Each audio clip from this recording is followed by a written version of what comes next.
والصلاة والسلام على أشرف الأنبياء والمرسلين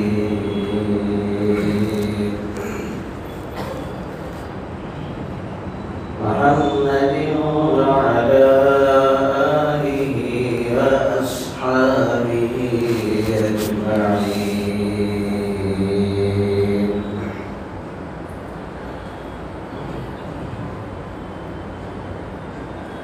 أما بعد فأعوذ بالله من الشيطان الرجيم. بسم الله الرحمن الرحيم.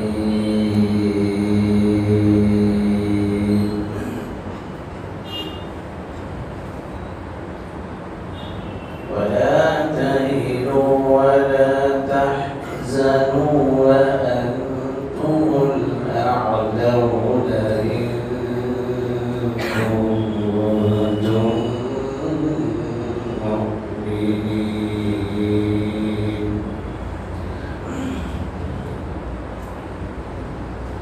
صدق الله العلي العظيم.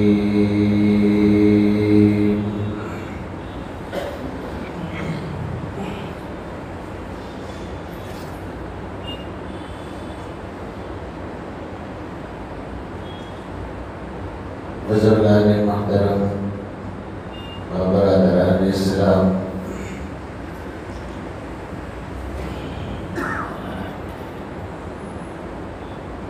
مسلمانوں کے حالات اور پوری امت مسلمہ کے حالات کے سنوارنے کے لیے اور درست کرنے کے لیے کیا کیا قیمتی ہتھیار ہیں، گزشتہ جمعہ بیان کیا گیا تھا۔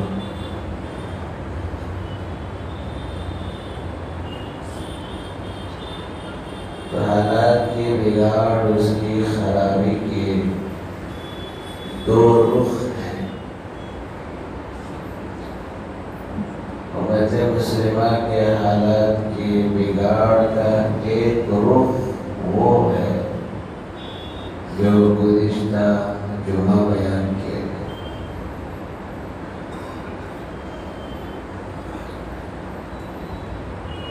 کہ جو قوم اپنے کو بدلنا نہیں چاہتی، اللہ اس کے حالات کو بدلنا نہیں چاہتی۔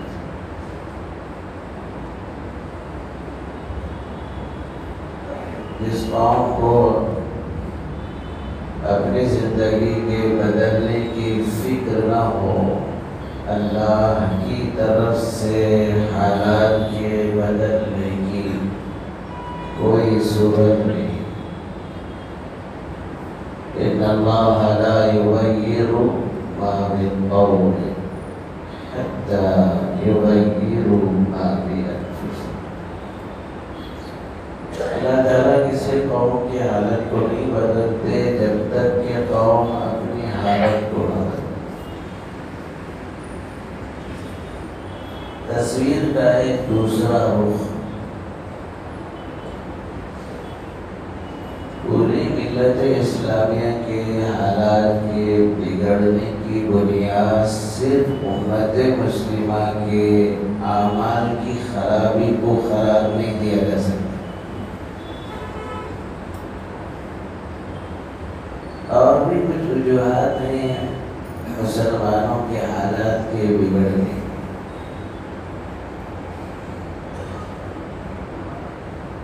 اس لیے ہمیں کسی طرح مایوس ہونے کی ضرورت نہیں۔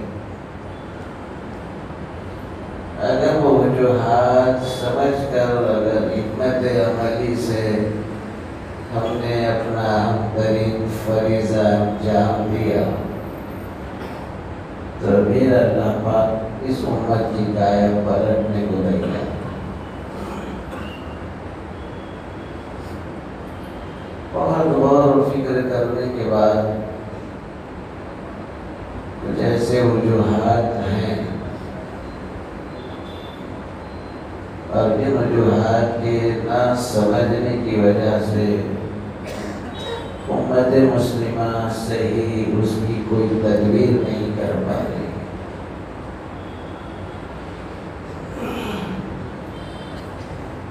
قرآن مجید میں اللہ تعالیٰ نے ایمان والے بندوں کو اپنے بندے کہہ کر یہ خطاب کیا کہ ایمان والوں کبھی تم کو مایوس ہونے کی ضرورت نہیں، اللہ کی رحمت سے وہی مایوس ہوتا ہے جو کافر ہے۔ جنگ احد میں شکست ہوئی، 70 صحابہ شہید ہوئے، اللہ نے تسلی کا سامان کیا۔ قیامت تک کے لیے امت مسلمہ کو تسلی دی گئی اور ان کو ایک حوصلے بلند کیے گئے، ان کی ہمت بڑھا دی گئی، یہ کہہ کر وَلَا تَهِنُوا، تم بس ہمت مت ہو جاؤ، وَلَا تَحْزَنُوا، حالات کتنے بھی خراب ہیں تم غمگین مت ہو جاؤ، وَأَنْتُمُ الْأَعْلَوْنَ إِن كُنتُم مُؤْمِنِينَ، تم ہی سربلند رہو گے بشرطے کہ تم صاحب ایمان۔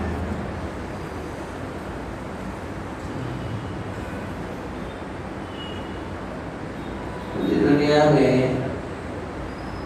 مسلمانوں کے ہی حالات کی خرابی کو اس لیے ذمہ دار نہیں قرار دیا جا سکتا کیونکہ ہم غور کرتے ہیں 13 سالہ مکی دور میں سیدنا محمد رسول اللہ صلی اللہ علیہ وسلم پر حالات آئے،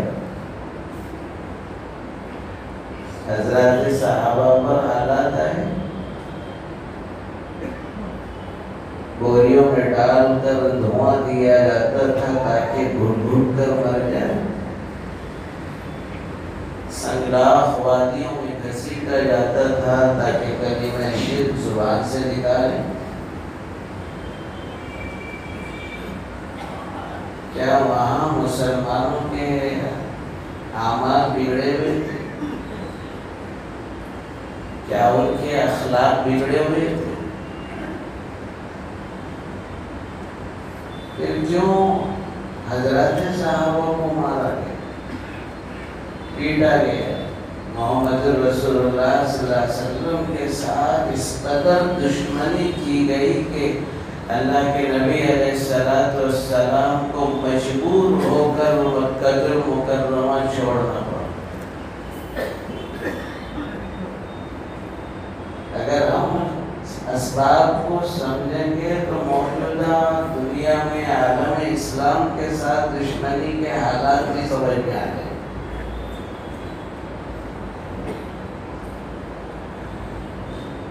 وہاں اللہ کے نبی علیہ السلام مسلمانوں اور اسلام کے خلاف دشمنی اس لیے کی گئی، وہ جانتے تھے کہ اسلام سچا مذہب ہے، اگر اس کو روک نہ لگائی جائے تو یہ ایسے تیزی سے پھیلے گا، ہماری ساری مفادات ختم ہو جائیں گے، ہماری سرداریاں ختم ہو جائیں گے۔ اگر دین محمدی کو غلبہ ملا تو ہم کو سرداری سے ہاتھ دھو بیٹھ کر محمد رسول اللہ صلی اللہ علیہ وسلم کی غلامی کا طور پہننا پڑے گا۔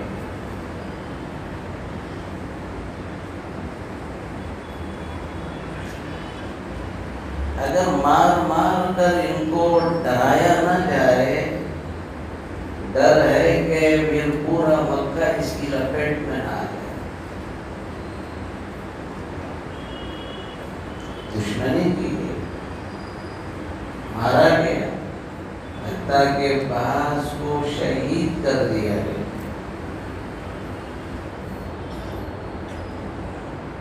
جب آدمی کی حسد کی آگ بھڑکتی ہے تو وہ پاگل ہو جاتا ہے اور پاگل پن میں سب کچھ کر بیٹھتا ہے۔ جیسے سیدنا یوسف علیہ السلام کے بھائیوں نے یوسف علیہ السلام کے ساتھ دشمنی کی،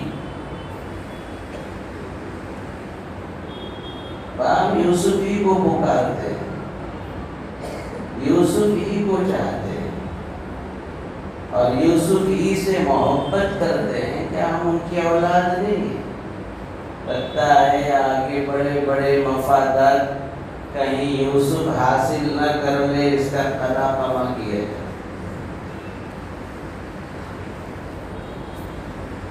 لے جا کر سیدنا یوسف علیہ السلام کو کنویں میں ڈال دیا بھائیوں نے۔ کیا کنویں میں حیات کے اسباب ہیں؟ کوئی سوچ سکتا ہے اس میں زندگی بسر ہو سکتی ہے؟ ساری دنیا جانتی ہے کہ کنویں میں ڈالے جانے والا شخص وہ بھی بچہ معصوم ہے، کوئی بڑا نہیں ہے، کوئی قوی الجسم نہیں ہے کہ وہ کسی طرح تدبیر کر کے اپنی جسمانی قوت اور عقلی قوت کے ذریعے اپنی جان کو بچا کر آئے۔ وہ ایک بچہ ہے، معصوم بچہ ہے، جس کو کنویں میں ڈال کر حاسدین یوسف مطمئن ہو گئے اب تو قصہ ہی ختم ہو گیا۔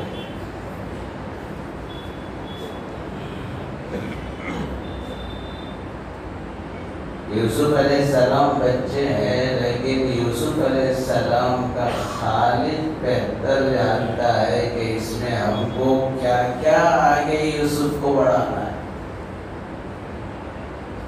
وہ پروردگار جو موت کی شکلوں میں حیات دے کر بدلا دیتا ہے، یوسف علیہ السلام کو اللہ نے نہ صرف بچایا اور شاہی زندگی کے لیے بادشاہ کے دربار میں پہنچایا، نبوت سے سرفراز بھی فرمایا، پھر مصر کی شہنشاہیت کے تخت پر اللہ بٹھا کر چھوڑا۔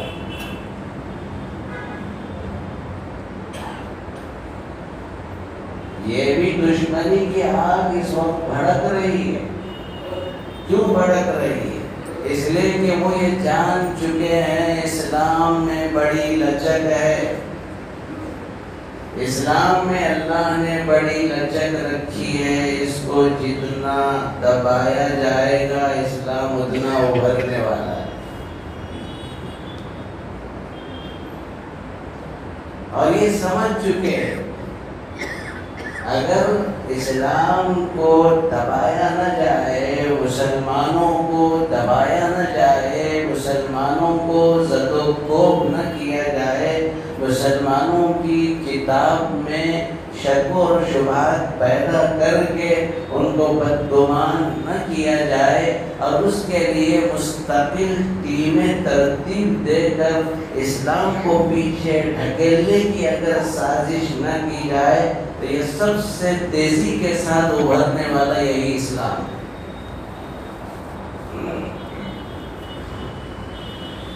اس کے لیے یہ سب ہتھ کنڈے شروع کیے گئے اور جتنے بھی بڑے بڑے ان کے رہنما ہیں، پڑھے لکھنے ایجوکیٹڈ لوگ ہیں، وہ اپنے مذہب کے سائے میں سکون نہیں ہے، چین نہیں ہے، وہ آزادی کے ساتھ کتابوں کا مطالعہ کر رہے ہیں، اسلام کو کی مطالعہ کر رہے ہیں، قرآن مجید کا مطالعہ کر رہے ہیں، اور جو بھی مطالعہ کر رہا ہے متاثر ہو کر اسلام میں بھی داخل ہو رہا ہے، وہ اسلام کا داعی بن رہا ہے۔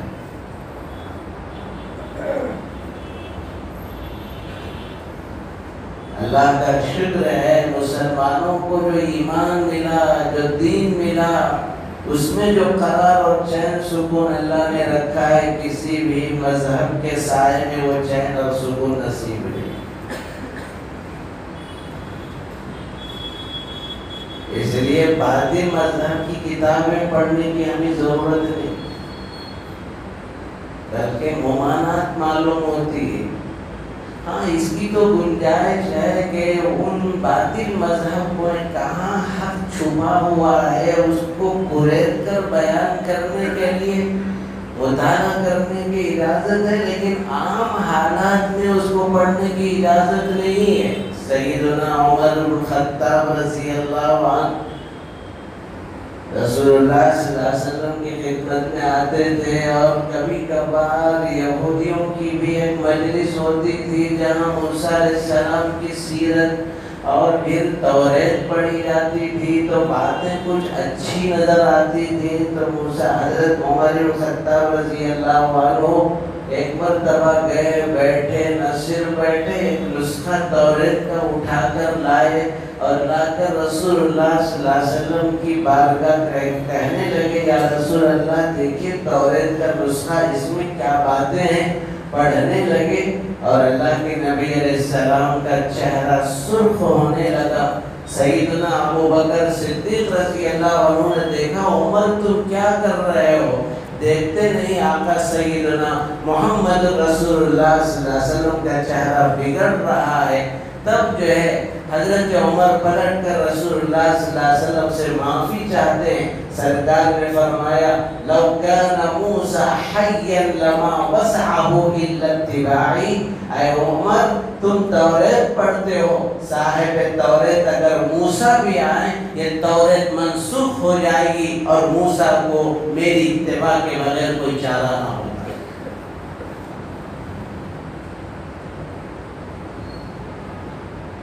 تو ریسرچ کر کے اسلام کی حقانیت کو سمجھ چکے ہیں وہ۔ چنانچہ عیسائیوں کے بڑے پوپ نے اسلامی تاریخ پڑھی تو بھی وہ متاثر ہو کر اس لیے پوپ کے درجے کو، مرتبے کو بھی چھوڑ کر ایک اسلام میں داخل ہوا، داعی بن گئے۔ کوئی یہودی بیٹی کے کتابیں پڑھتا ہے، قرآن مجید پڑھتا ہے، احادیث شریفہ پڑھتا ہے تو اسلام سے متاثر ہوتا ہے، بشرطے کہ سادہ لوح سے سادہ دلی کے ساتھ قرآن کا مطالعہ کیا جائے۔ کوئی سائنٹیفک سائنسداں اگر قرآن پڑھتا ہے تو وہ بھی اسلام سے متاثر ہو کر اسلام میں داخل ہو رہا ہے۔ حال میں ایک عیسائی جس نے شخصیات کی سیرت پڑھی،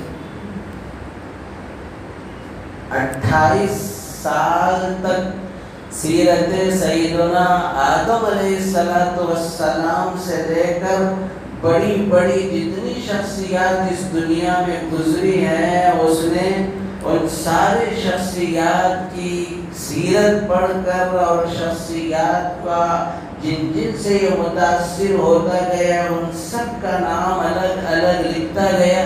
100 سے زائد شخصیات کے ناموں کو الگ کرنے کے بعد پھر ان کی خصوصیت کے ساتھ سیرت، ان کے کیریکٹر، ان کا کردار پڑھ کر اس نے نمبرات دینے کی کوشش کی، اور پھر اس کے اندر جتنے بھی بڑے بڑے ماہر دان تھے اور فن کے اور پیشے کے بڑے بڑے جو ہے صلاحیت اور قابلیت والے انسان تھے، ان کو نمبرات دینا شروع کیا۔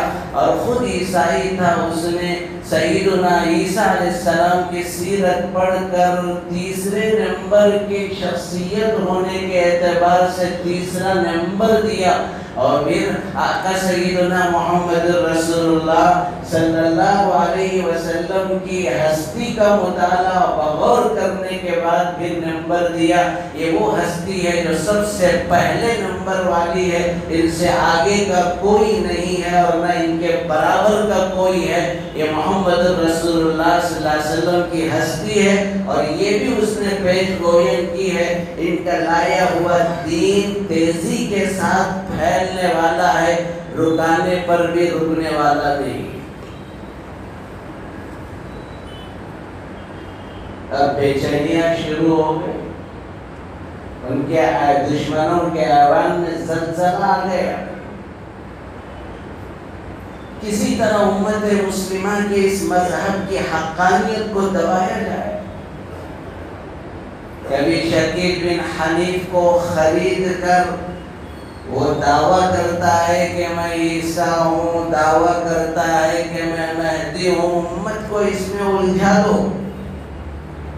کبھی قادیانیت کو کھڑا کر دیا جاتا ہے، وہ کہتا ہے کہ میں مسیح بن کر آیا ہوں اور مہدی بن کر آیا ہوں، اس میں بھی ایک چال ہے۔ یہ تقریباً اس وقت پوری دنیا پر جو لابی کام کر رہی ہے یہودیت کی، وہ دراصل یہودی خاندان سے جن کا تعلق ہے، اور آخر میں کانا دجال جو آئے گا یہودی خاندان سے آئے گا، اس کے لیے راستہ ہموار ہو۔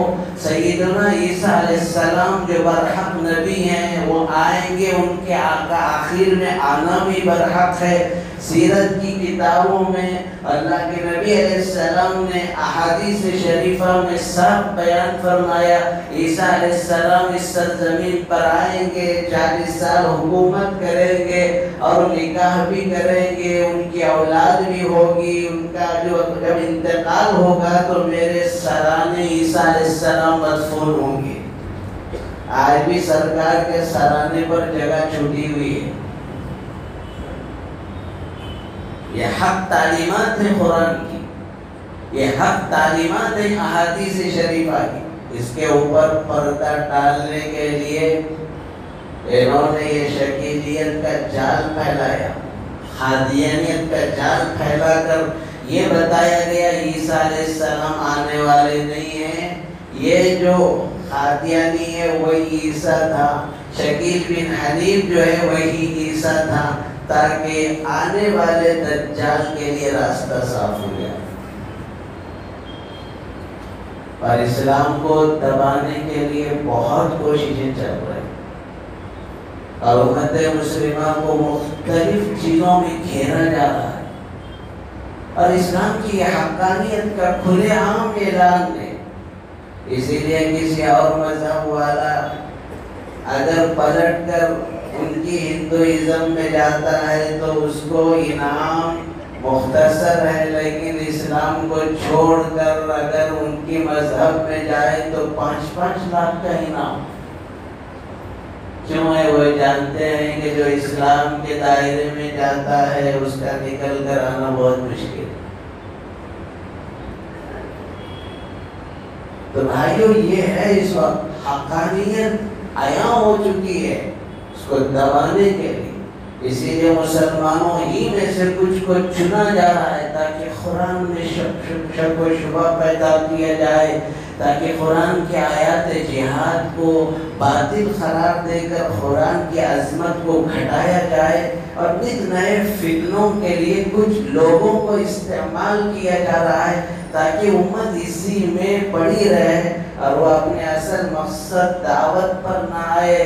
دعوت دین اللہ کی جو اصل مشن ہے، جو حقانیت لے کر محمد الرسول اللہ صلی اللہ علیہ وسلم تشریف لائے ہیں، اس پر امت کام نہ کر سکے، اس کے لیے ایک بہت بڑا گیم کھیلا جا رہا ہے، اسلام کے خلاف ایک نیٹ ورک چل رہا ہے۔ ان سب سازشوں کو سمجھنے کی ضرورت ہے۔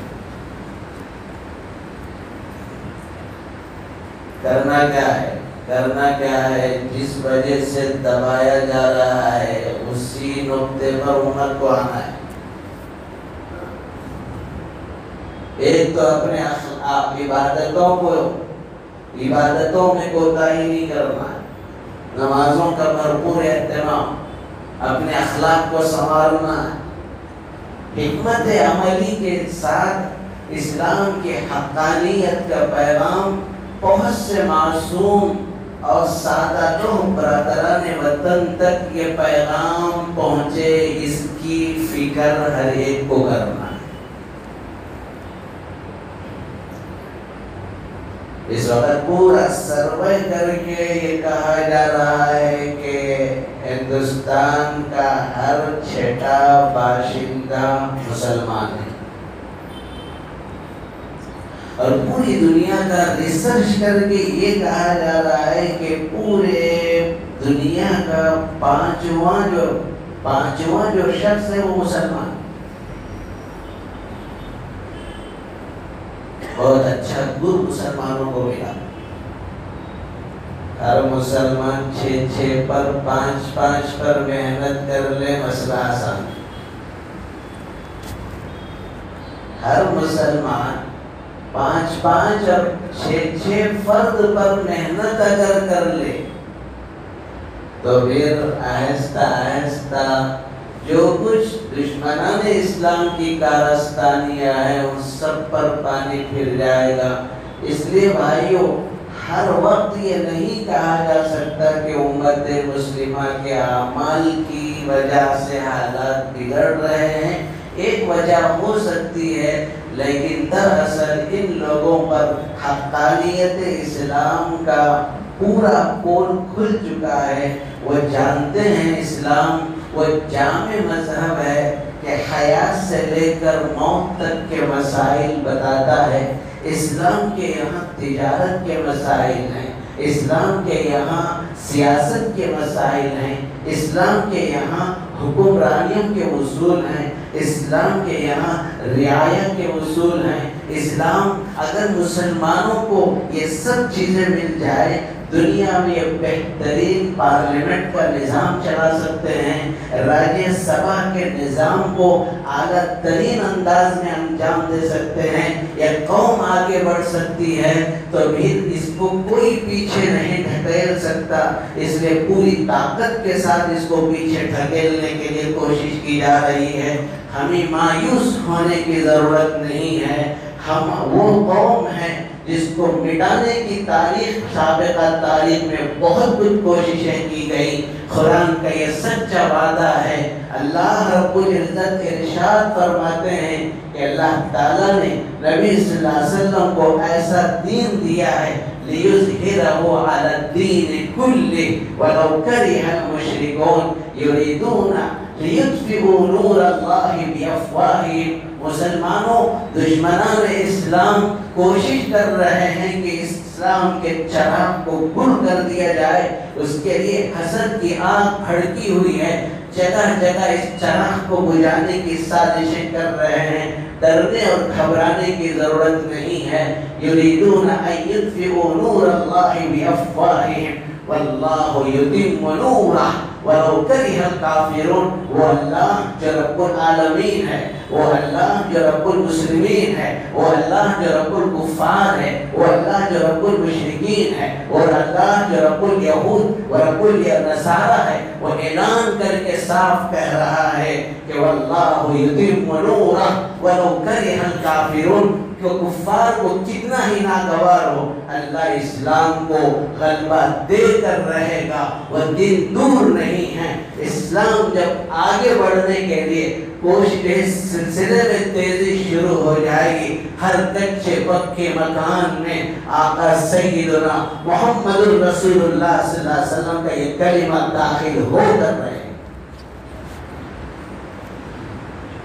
اس لیے بھائیوں، اس بات کی ہم کو کوشش کرنا ہے، جہاں بھی ہوں، جس جگہ بھی ہوں، اخلاق کو درست کرو، معاملات کو درست کرو، اور کاروبار حضرات، کاروباری حضرات، بزنس مین جتنے بھی ہیں، غیروں کے ساتھ جب کر رہے ہیں، اپنے بول چال میں مٹھاس کو پیدا کرو، گفتگو میں ایسے لگے کوئی محبت بانٹ رہے ہیں، شیرینی بٹ رہی ہے، ملنے کو وہ بے چین ہو جائے۔ اخلاق درست ہو، جھوٹ نہ بولو، دھوکہ نہ دو، سچی تجارت کرو، اس میں بھلا خواہ کتنا ہی اپنا نقصان ہو جائے، تاکہ میرا یہ جہنم میں جانے والا کہیں یہ بھائی کسی طرح جنت میں آنے والا بن جائے۔ اس ذمہ داری کے ساتھ امت کام کرے، اور پھر اپنی بساط کے مطابق اسلام کی سچائیت سے متعلق، حقانیت سے متعلق، تیلگو میں ہو، ہندی میں ہو، انگریزی میں ہو، مختلف زبانوں میں کتابیں چھاپ چھاپ کر ان تک پہنچاؤ۔ پھر پروردگار کے سامنے رویا کرو، مولا میرا کام تھا تیری بات اس تک پہنچانا، ہدایت تیرے ہاتھ میں ہے۔ اللہ تعالیٰ کوئی بعید نہیں ہے، پروردگار امت مسلمہ کے حالات کو نہ سنوارے۔ دعا ہے اللہ تعالیٰ ہم سب کو موجودہ حالات میں اسلام کی مضبوطی کے ساتھ جمے رہنے اور فریضہ دعوت اسلامی کو انجام دینے کی توفیق عطا فرمائے۔ وآخر دعوانا ان الحمد للہ رب العالمین۔